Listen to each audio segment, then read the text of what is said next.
Mars in Sagittarius. Mars in Sagittarius. So Mars in Sagittarius, I think it's quite a dynamic, good placement to have in your chart. It's strong, but it can also but you've got to remember in astrology that it can reflect or it can be yourself. So it's like looking in a mirror and it's staring back at you, you know?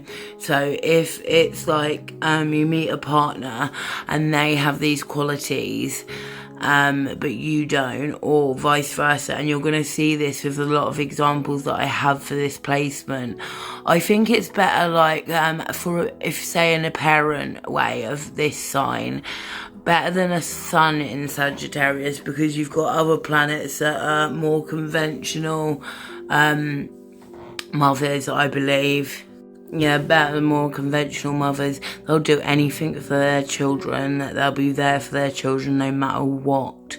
They often can face a lot of sexism, and you will see this with the celebrity examples which I am going to give you in this video. They're subjected to it, or they'll have serious problems with abuse, but it will be hidden in the way that mutable signs often hide these characteristics, you know.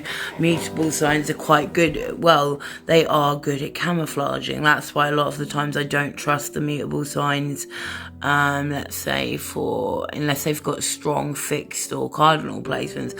I don't trust, especially fixed. I don't trust them on a deep level. I just don't. Sorry, I just really, really don't. And especially if they got Libra too, a lot of Libra, but it's not all about that as well. It's aspects. I'm learning a lot more about aspects on this course. So, see, Sagittarius also represents anything with height and tallness, with it being, whether it being height is in physical height or physical depth. That's why it can also represent religion and our higher self. It can also represent your height. You could be quite tall. Like, two of my sisters have this placement and we're all roughly the same height, but my two sisters, one who's exactly the same height as me, and the other who's about 5'9" or 5'10". So here's some celebrity examples, and I want you, as I'm showing them, I'm going to use examples of what I mean with this placement. Pete Davidson, here we go. Here's the first one who's got their Mars in Sagittarius. Now, Pete's had a lot of problems with drugs. He's got borderline personality disorder, so he's struggled a lot. He's had a lot of problems on himself, but they love to use sarcasm, these people, as well. They're very witty, they're very funny, and they've got a great sense of humour, and they will use their pain and turn it into wit a lot of the time. You will see of these people. So his pain's often reflected towards him, I believe. I never thought Kim Kardashian was, I don't know, I feel like, because I'm learning more about celebrity cultures anyway, I feel like a lot of it's PR, but the way Ariana Grande, if you hear what she was really like with him with drugs and everything, it really wasn't good, but she was painted out to be the good girl who didn't touch them. I tell you what, her and Selena Gomez have got a really good team of making them seem like these cute little girlies. Although I do get captivated by Justin and Selena now because of Jack Nicholson. This is a motherfucker I don't trust, okay? So, you know Roman Polanski, and you know what he did? He sodomized and raped a 13-year-old at Jack Nicholson's house. It happened there, and he's not believed to be the most greatest guy out there. I mean, we don't know a lot. And also Angelica, who plays Morticia in the Addams Family, was there when it happened, and she saw the 13-year-old girl. So yeah, his can be reflected against himself. I don't know much about his personal dating life, but you can see it in their face. You can see that jovial Sagittarian sort of look. So his is more subjective on other people, or using his house as a place for that to happen, you see? See what I mean? And there'll be another example that's similar to this, where the house is part of it. Ellen DeGeneres, another horrible motherfucker. I hate it how on her show as well, she will show people their phobias. That's a disgusting thing to do, in my opinion. It is believed that she doesn't let Portia de Rossi do anything. It was believed that she didn't let Anne Heche. She had a lot of Anne Heche believes knows she had a lot of abuse of Ellen, you know, and it came out at her show. See, another community place, and this wasn't even my example, where she was known as a horrible boss. But you got to turn it on its side, and I'm good at playing devil's advocate, because you've got to think, for women in Hollywood, and especially like queer women as well, you're either a bitch or you're a slut.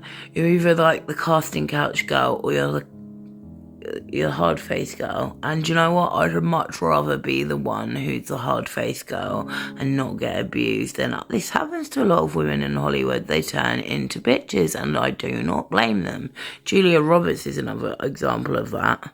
But Avril Lavigne, is believed that she was very abusive and physical with her ex-partners and wasn't very nice. Look, she's got a Scorpio moon. I can attest it. I've got a Scorpio moon.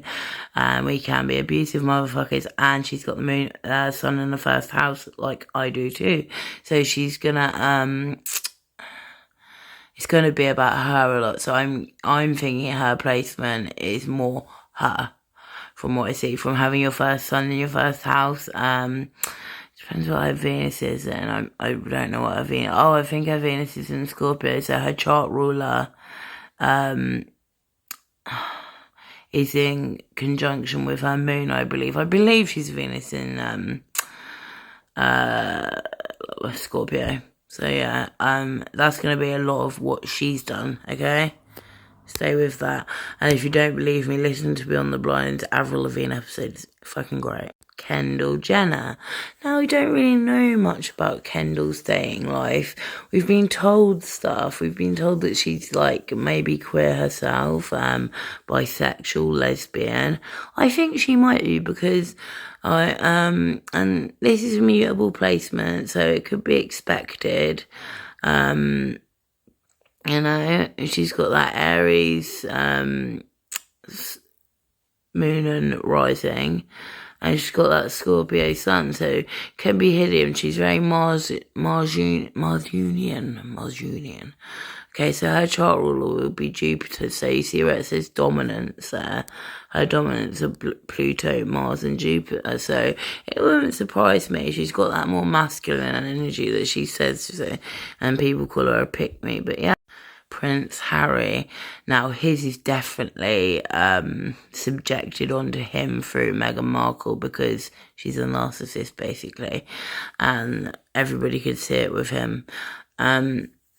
So he's got a Capricorn ascendant, so his Virgo, his Virgo, I believe, is his midheaven. So his sun is going to be Cancer.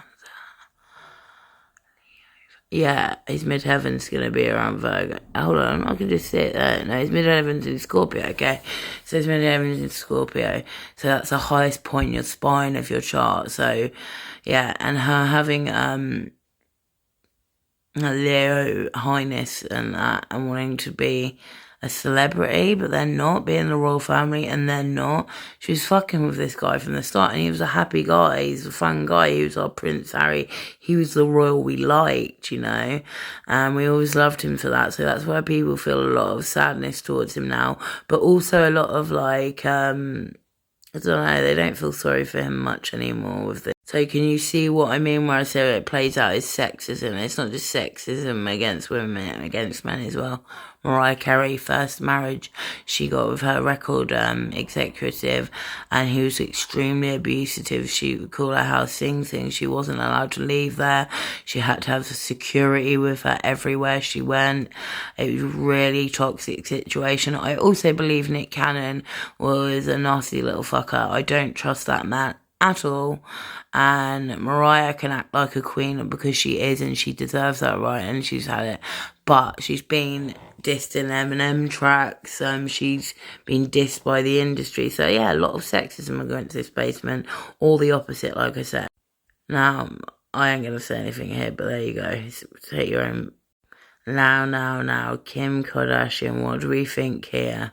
Who's it playing out with? What do they say, the Kardashian curse?